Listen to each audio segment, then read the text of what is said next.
So let's call this section 7.3a part 2. So let's start with our triangle just like we did before. This is the first problem we did the first time. So we have a 3 here, and then we have an x and the hypotenuse. An x and the square root.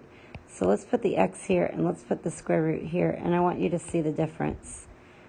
So if I put a theta here, instead of using cosine, we're going to let sine theta equal x over 3. This means that x equals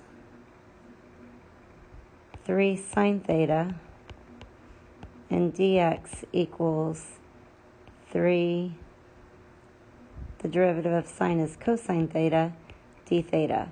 So now we're in terms of sine. Now the reason I wanted to show you this problem, I'm going to keep going and show it to you. So it says the integration of the square root of 9 minus, and we have 3 sine theta squared. Don't skip this video because it looks familiar. I need you to see it. We have 3 sine theta quantity squared, and then we have 3 cosine theta d theta.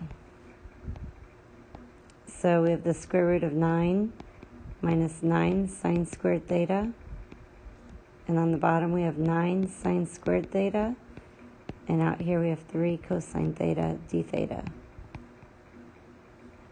So this 3 and this 9 cancel somewhat. So we have the integration of, let's factor out a 9, and then the square root of 9 is 3. And then we have 1 minus sine squared theta. And on the bottom we have 3 sine squared theta. And out here we have cosine theta d theta times cosine theta d theta. These 3's cancel because we have one term in the numerator and one term in the denominator.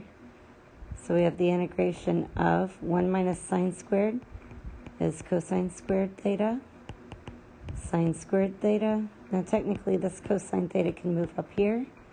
I just didn't want it in the square root.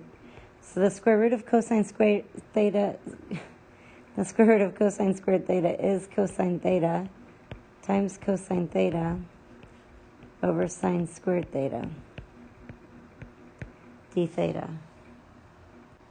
That gives us the integration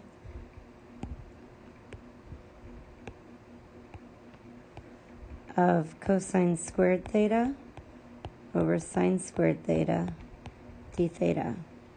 Now cosine squared over sine squared, u sub doesn't help us because if you let u be sine theta, then du is cosine squared theta.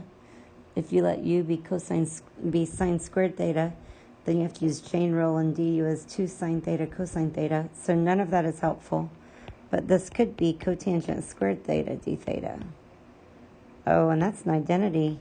Cotangent squared is not something we have the antiderivative of, but cotangent squared is cosecant squared theta minus 1 d theta. So now we can find the antiderivative of cosecant squared. The antiderivative of cosecant squared is negative cotangent theta minus the integration of 1 is theta plus c. So now we need to go back to our triangles at the beginning. So we can read our triangle.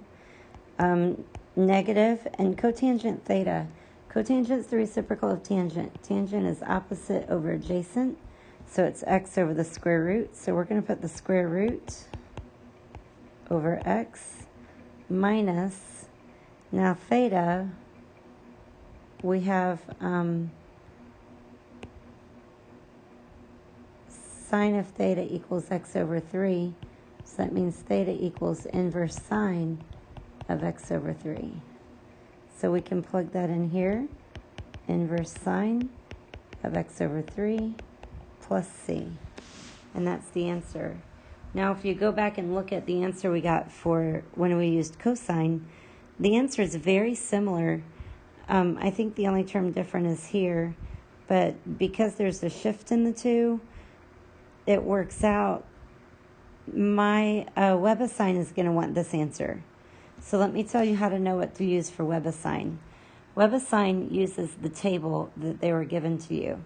So when you draw your triangles, you're going to draw them in such a way and you want to be using sine, tangent, sine of theta, tangent of theta, and secant of theta, because that's what's going to help you match your WebAssign answers. If you're taking a quiz or a test, I am okay with you using cosine or cotangent or cosecant, but most of the time it's sine or cosine or tangent that we're using. So those three I'm okay with. So just so you know, I'm okay with this one. You're generally using one of these two lines. Okay? Thank you.